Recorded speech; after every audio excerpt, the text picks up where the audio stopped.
Czy wiedziałeś, że jedno małe urządzenie potrafi sterować ponad 4000 urządzeń od setek różnych producentów? Inteligentne żarówki, czujniki ruchu, kontaktrony, termostaty, a nawet rolety. To wszystko bez konieczności korzystania z chmury sterowanej z poziomu Twojego Home Assistant.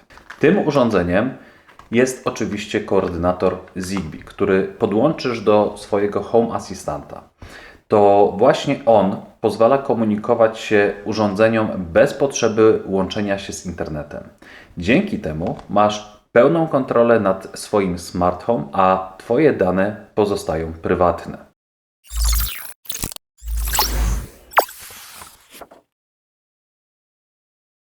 Cześć! Z tej strony Michał z kanału DomoSmart, gdzie technologia łączy się z codziennością. Dzisiaj pokażę Ci, jak zbudować własną sieć Zigbee w Home Assistant i pozbyć się ograniczeń narzucanych przez chmurowe rozwiązania.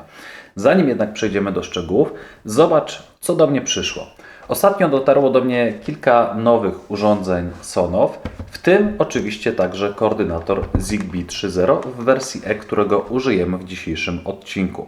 Zatem jeśli interesują Cię urządzenia Zigbee, inteligentne gniazdka, mikrofalowe czujniki obecności albo ekrany naścianek, które można łatwo zintegrować z Home Assistant, koniecznie zasubskrybuj kanał razem z dzwoneczkiem, żeby niczego nie przegapić. A warto śledzić, co się dzieje na kanale, bo mam dla Was kolejne konkursy, w których do wygrania będą całkiem fajne urządzenia. A teraz wracamy do tematu. Jak wybrać odpowiedni koordynator Zigbee? Dlaczego jego aktualizacja jest tak ważna i jak sprawić, żeby wszystko działało stabilnie? O tym wszystkim w dzisiejszym odcinku. Także zaczynamy. Zacznijmy od podstaw, czyli od wyboru koordynatora sieci Zigbee. To właśnie on będzie pełnił rolę centrum dowodzenia Twojej sieci urządzeń. Od jego jakości i wydajności zależy, ile urządzeń będzie można podłączyć i jak stabilnie będzie to wszystko działać. A jeśli nie wiesz, czym jest sieć Zigbee, zapraszam Cię do obejrzenia innego mojego odcinka, w którym tłumaczę najpopularniejsze protokoły i standardy komunikacji w smart home. Link do filmu powinien pojawić Ci się w tym momencie gdzieś w górnej części ekranu. Na rynku znajdziesz kilka najbardziej popularnych modeli. Chyba najczęściej wybieranym przez użytkowników Home Assistanta to Sonoff Zigbee USB 3.0 Dongle Plus w wersji P lub E. Jest tani, łatwy do zdobycia i świetnie wspierany przez społeczność. Alternatywnie możemy rozważyć inne koordynatory oparte na chipach CC2652 lub EFR21 EFR32 MG21, chyba tak, które także oferują bardzo dobrą wydajność. Jeżeli dopiero zaczynasz i zależy Ci na sprawdzonym rozwiązaniu, Sonoff Zigbee Dongle będzie doskonałym wyborem. Obsługuje dużą liczbę urządzeń, działa stabilnie i można go łatwo zaktualizować do najnowszego firmware'u. I właśnie tym, czyli aktualizacją do najnowszego firmware'u, zajmiemy się w kolejnym kroku. Pierwszą rzeczą, którą musimy wykonać, jeżeli chodzi o aktualizację naszego koordynatora sieci Zigbee Sonoff 3.0, jest wejście na stronę C-Labs Firmware Builder. Jest to projekt prowadzony na stronie GitHuba, gdzie zaraz po wejściu na samą stronę, linka oczywiście macie na dole, macie również informacje na temat dokumentacji. I widzimy tutaj również na tej stronie, że jest obsługiwany nasz dongle Sonoff Zigbee Dongle E by ITED. ITED, czyli troszeczkę, że tak powiem, inna nazwa naszego Sonoffa. Schodząc nieco poniżej, mamy informacje również na temat Web Flashera, który jest dostępny, czyli możemy kliknąć w ten link SL Web Flasher, dzięki czemu wyświetli nam się w nowym oknie strona do flashowania naszego Sonoffa. Natomiast ważną rzeczą jest to, żeby wgrać do naszego Sonoffa odpowiedni firmware.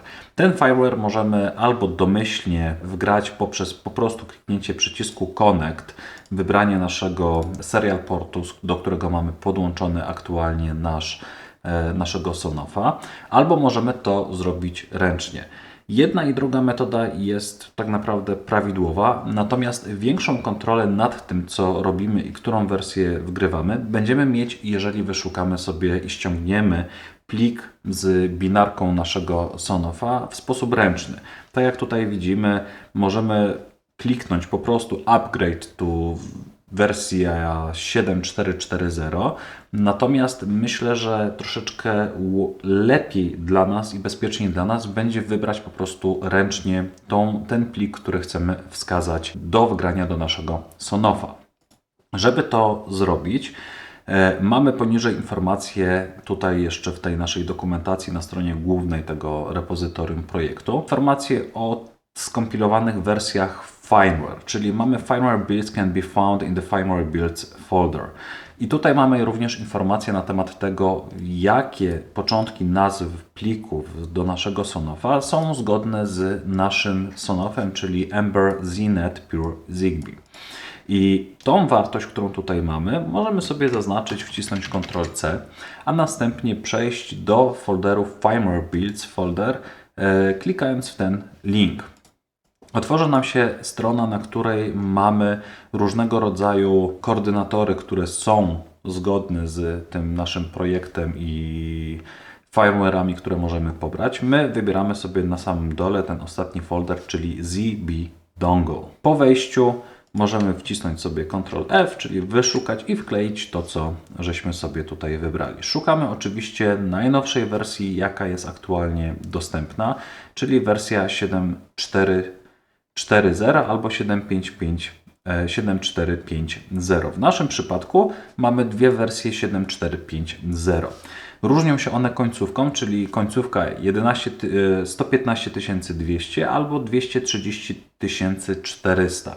Te oznaczenia, które tutaj mamy na samym końcu, one tak naprawdę nie oznaczają wersji samego firmware'u, ponieważ ta wersja to jest 7.4.5.0, natomiast oznacza to tak zwany baud rate, czyli ilość informacji przesyłanych w danej jednostce czasu, bodajże w ciągu 1 sekundy. Czyli chodzi o prędkość, z jaką nasz ZB Dongle, Sonoff Dongle, będzie gadać z naszym portem USB i kontrolerem USB w naszym urządzeniu. Możemy sobie ściągnąć jedną albo drugą wersję.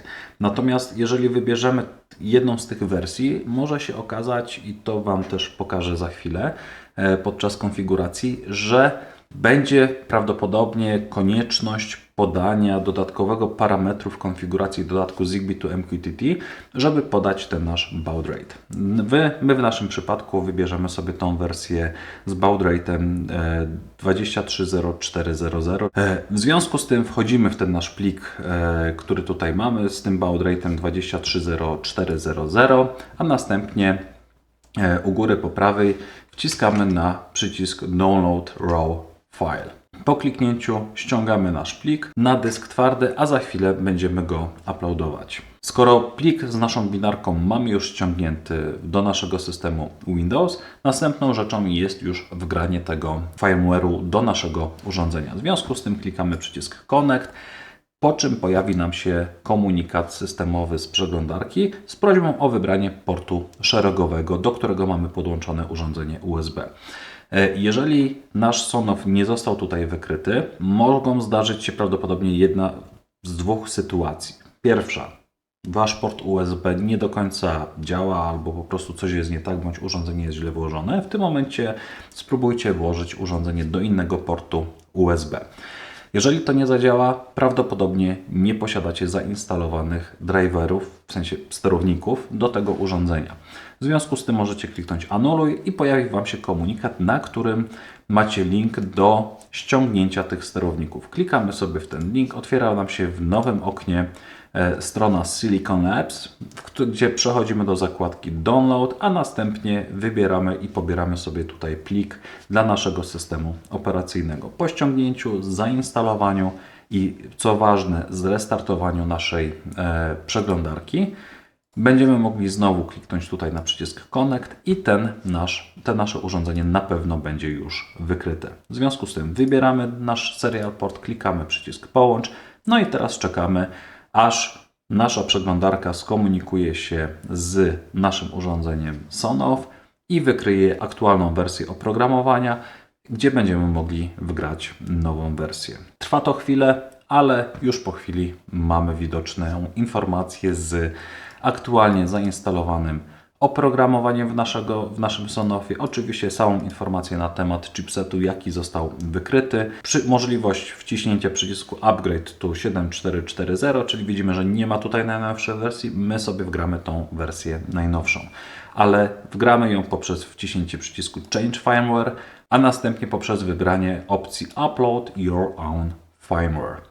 A następnie klikamy przycisk Upload i wybieramy ściągnięty przez nas przed chwilą plik, czyli ten NCP, UART, HW i tak dalej.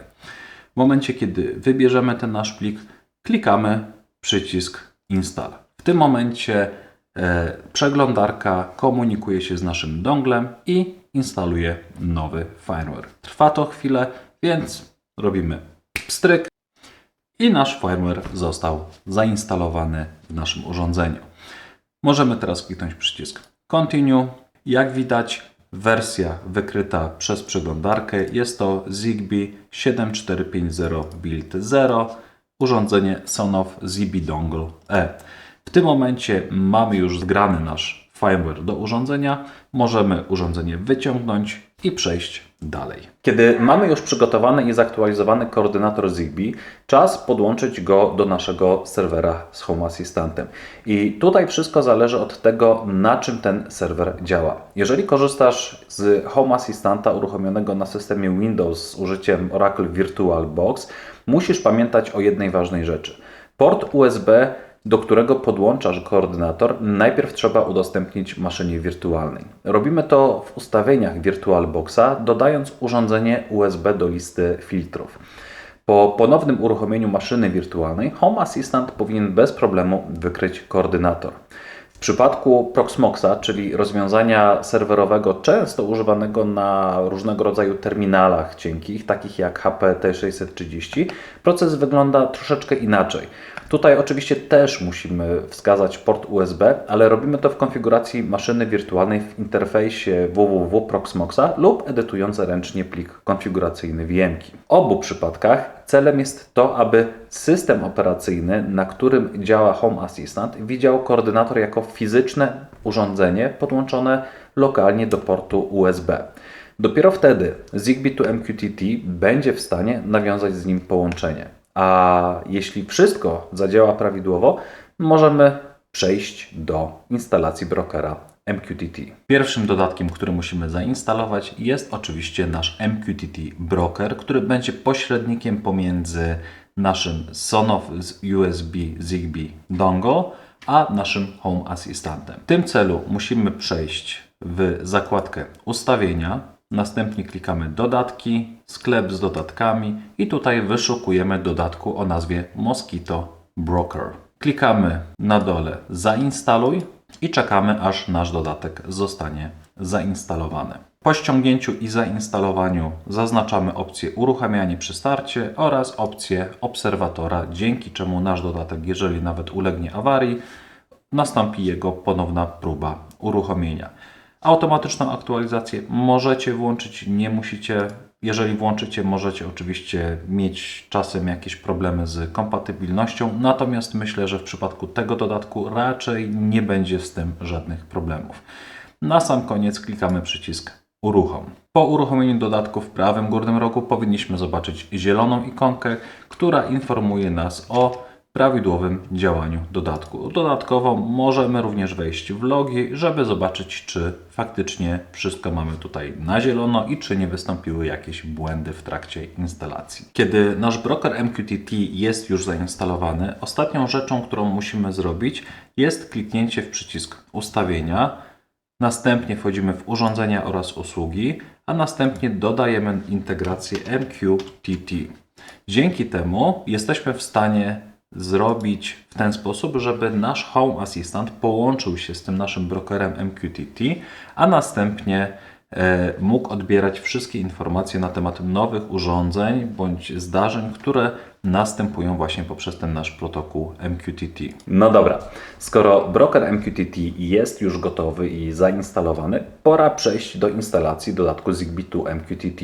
To właśnie ten dodatek pozwoli nam zarządzać całą siecią Zigbee, dodawać nowe urządzenia, monitorować ruch, stan i tworzyć automatyzację, a wszystko to z poziomu Home Assistanta. A jak to zrobić?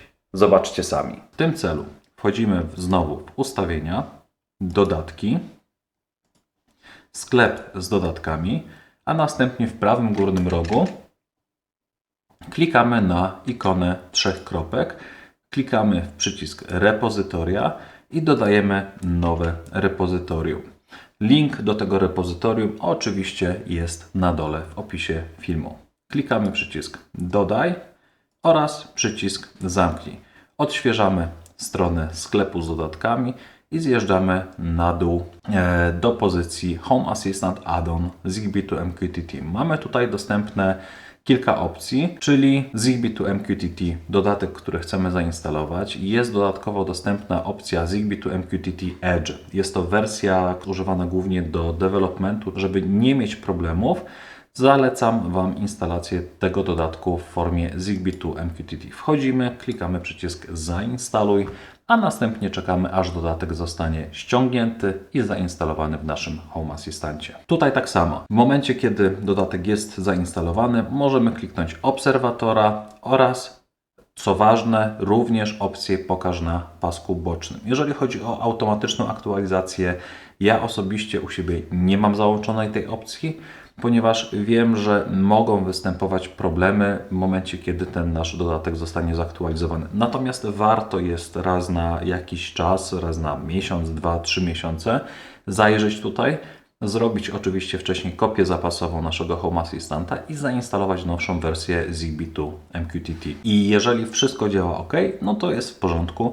Jeżeli nie, no to wtedy jesteśmy w stanie przywrócić poprzednią kopię zapasową naszego Home Assistanta i wrócić do naszego dodatku Zigbee to MQTT, do tej wersji, która działała wcześniej w sposób stabilny. Natomiast nie klikamy jeszcze przycisku uruchom. Najpierw przechodzimy do zakładki konfiguracja. W polu MQTT nie musimy tak naprawdę wpisywać żadnych informacji. Następnie, jeżeli chodzi o serial, zakładkę serial, tutaj musimy wpisać adapter Ember, czyli tak naprawdę wskazanie tego, jaki rodzaj urządzenia mamy podpięty do naszego Home Assistanta, urządzenia z naszym Home Assistantem. Następnie wpisujemy port, czyli DFTTY USB 0, czyli ten port, który wykryliśmy tutaj w ustawieniach w zakładce ze sprzętem, a następnie baud rate 230-400. Kiedy te wszystkie dane mamy tutaj wpisane, możemy przejść do zakładki informacje, a następnie kliknąć przycisk uruchom. Sprawdzamy sobie zakładkę z naszymi logami i widzimy, że nasz dodatek wystartował, nie mamy tutaj żadnych błędów, a oprócz tego widzimy już tutaj pierwsze informacje, które lecą nam do naszego MQTT i mamy informacje na temat bridge'a Zigbee to MQTT, czyli nasz dodatek działa prawidłowo. W menu bocznym naszego Home Assistanta, jako że zaznaczyliśmy tutaj opcję pokaż na pasku bocznym, pojawiła się nowa opcja o nazwie Zigbee to MQTT. Po wejściu w tą opcję wyświetla nam się panel sterowania naszą siecią Zigbee. Broker MQTT oraz dodatek Zigbee to MQTT już działają. Koordynator został poprawnie rozpoznany, więc pora dodać nasze pierwsze urządzenia do naszej nowej sieci Zigbee. Proces parowania jest bardzo prosty, ale warto znać kilka zasad, które pozwolą uniknąć frustracji i błędów. Na początek przechodzimy do panelu Zigbee to MQTT i upewniamy się, że opcja pozwalająca na dodawanie nowych urządzeń jest aktywna. W interfejsie naszego dodatku na górze po prawej stronie ekranu znajdziesz przełącznik o nazwie Permit Join albo zezwól na dołączanie. Kiedy jest włączony, Zigbee to MQTT będzie nasłuchiwał nowych urządzeń i próbował je sparować. Pamiętaj jednak, że czas na dodanie nowego urządzenia do naszej sieci to nieco ponad 4 minuty. Więc jeśli nie zdążysz w tym czasie sparować urządzenia, będziesz musiał ponownie włączyć opcję dodawania nowych urządzeń. W kolejnym kroku bierzemy nasze urządzenie Zigbee i wprowadzamy je w tryb parowania. W zależności od modelu może to być przytrzymanie przycisku przez kilka sekund, szybkie kliknięcia ileś tam razy, albo odłączenie i ponowne podłączenie zasilania również ileś tam razy. Informacje na ten temat zawsze znajdziesz w instrukcji producenta. W przypadku niektórych urządzeń wejście w tryb parowania pozwalający na dodanie urządzenia do Home Assistant może nieco się różnić. Warto zatem wyszukać nasze urządzenie na stronie dodatku i w dokumentacji tego urządzenia sprawdzić, w jaki sposób można wejść w tryb parowania. Link do listy wspieranych urządzeń znajdziesz oczywiście na dole w opisie filmu. Jeśli wszystko pójdzie dobrze, po kilku chwilach w interfejsie Zigbee to MQTT pojawi się nowe urządzenie, a dodatek Zigbee to MQTT wykona tak zwany wywiad, po którym rozpozna producenta i model urządzenia. Dodatek przypisze mu także automatyczną nazwę składającą się z cyferek i liter alfabetu, na którą później możesz zmienić na nieco bardziej czytelną, wchodząc do karty urządzenia w dodatku Zigbee to MQTT i klikając na ikonę edycji. Ikonę edycji znajdziesz przy pozycji przyjazna nazwa lub na dole strony samego urządzenia. Jeśli urządzenie nie chce się sparować, upewnij się, że znajduje się wystarczająco blisko koordynatora lub routera Zigbee w zależności od tego, jak bardzo swoją sieć Zigbee masz już rozbudowaną. Niektóre urządzenia wymagają kilku prób, więc warto uzbroić się w cierpliwość. Jeżeli jednak i to nie pomaga, wyszukaj ponownie Twoje urządzenie na stronie z listą wspieranych urządzeń i tam wyszukaj rozwiązania. Stabilność sieci Zigbee to klucz do bezproblemowego działania wszystkich naszych urządzeń. Jeżeli Twoje czujniki czasem znikają, a gniazdka nie reagują tak jak powinny, prawdopodobnie problem leży właśnie w strukturze sieci. Na szczęście są dość proste sposoby, żeby to poprawić. Zigbee działa w topologii siatki. Oznacza to, że każde urządzenie zasilane prądem może pełnić funkcję routera, czyli wzmacniacza naszego sygnału. Im więcej masz takich urządzeń, tym lepszy zasięg i stabilniejsze połączenia między wszystkimi elementami sieci. Świetnym przykładem urządzeń pełniących rolę routerów są np. smart gniazdka, żarówki czy przełączniki Zigbee, które podłączamy bezpośrednio do naszych gniazdek. Jeżeli masz duży dom albo chcesz, żeby sieć docierała do piwnicy, garażu czy nawet ogrodu, warto rozmieścić kilka takich urządzeń w różnych miejscach. Równie ważne jest unikanie zakłóceń. Zigbee działa na częstotliwości zbliżonej do Wi-Fi, dlatego warto ustawić kanał Zigbee w taki sposób, żeby nie kolidował z Twoją siecią bezprzewodową. Najlepiej, jeśli Zigbee i Wi-Fi pracują na różnych kanałach oddalonych od sieci. W panelu Zigbee to MQTT możesz także podejrzeć mapę swojej sieci. Dzięki niej łatwo sprawdzisz, które urządzenia mają bezpośredni kontakt z koordynatorem, a które łączą się przez inne elementy, takie jak np. routery.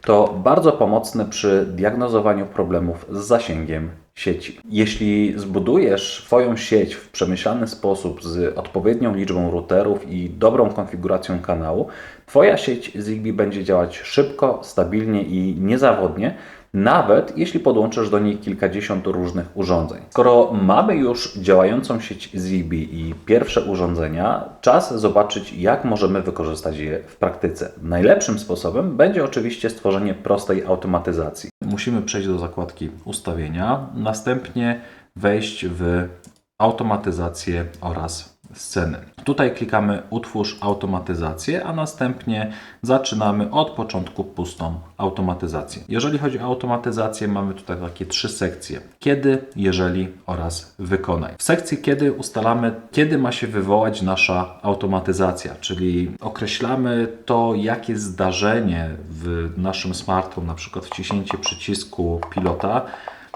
ma się zadziać, żeby wykonać pewne akcje. Drugim takim elementem jest sekcja jeżeli, czyli możemy tutaj określić takie dodatkowe warunki, które określają, czy faktycznie ta automatyzacja po tym naszym wyzwoleniu automatyzacji ma faktycznie zadziałać. Czyli możemy stwierdzić, że jeżeli przycisk pilota został wciśnięty, ale jeszcze mamy przed zachodem słońca, no to w tym momencie ta lampka ma się nam nie zaświecić. Natomiast nam zależy na tym, żeby po prostu sterować on-off naszym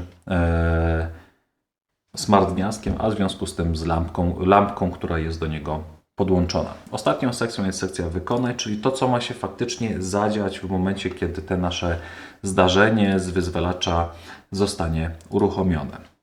W związku z tym w pierwszej kolejności musimy sobie dodać te nasze wyzwalacze, czyli nasze przyciski, wciśnięcie przycisku 0 i wciśnięcie przycisku 1 na pilocie. W związku z tym wybieramy sobie nasz przycisk dodaj wyzwalacz, a następnie wciskamy przycisk urządzenie, dlatego że chcemy sprawdzać na tym urządzeniu, co się nam zadziałało. W związku z tym klikamy przycisk urządzenie i wpisujemy naszą nazwę urządzenia, które zdefiniowaliśmy w Zigbee to MQTT, czyli pilot do smart gniazdka. I tutaj dodajemy mu pewien wyzwalacz, który nastąpił na tym urządzeniu. I w przypadku tych gniazdek z IKEA wciśnięcie przycisku 1 jest, że tak powiem, zdarzeniem on, a wciśnięcie przycisku 0 jest zdarzeniem off.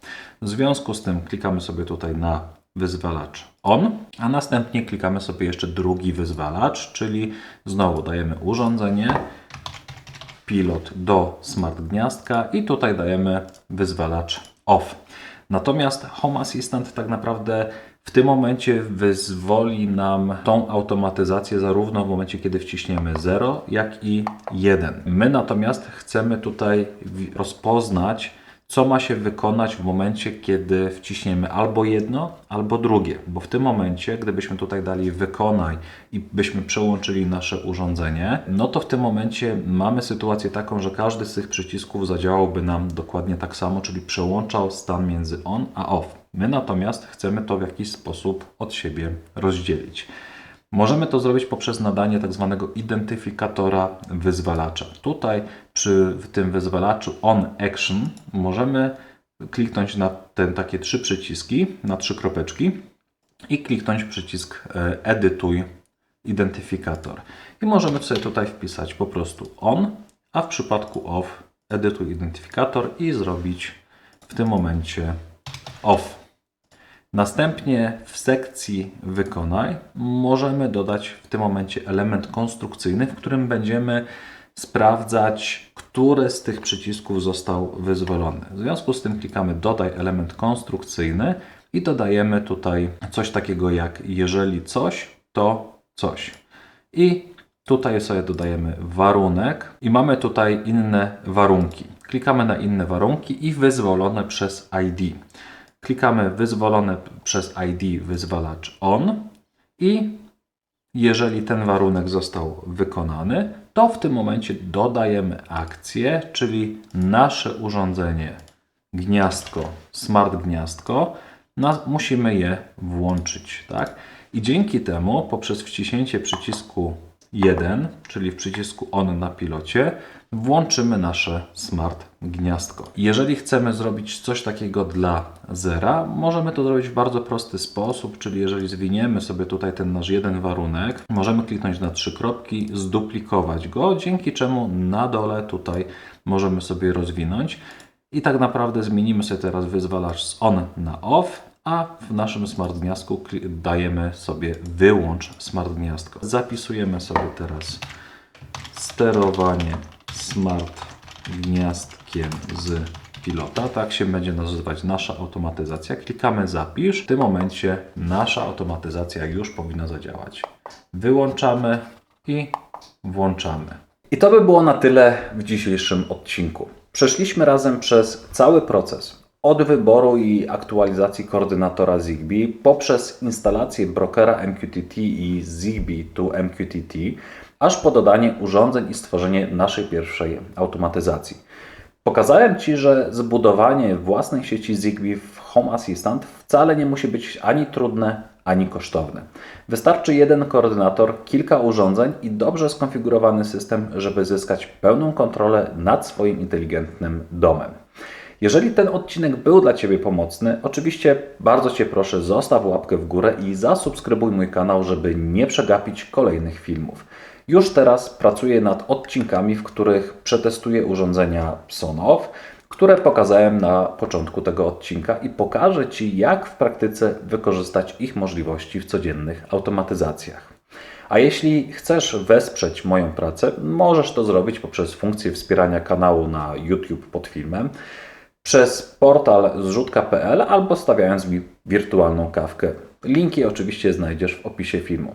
Dzięki Waszemu wsparciu mogę inwestować w kolejne urządzenia, testować je dla Was i pokazywać ich zarówno mocne, jak i słabe strony. Dzięki, że oglądałeś ten odcinek i do zobaczenia w kolejnym odcinku. Hej!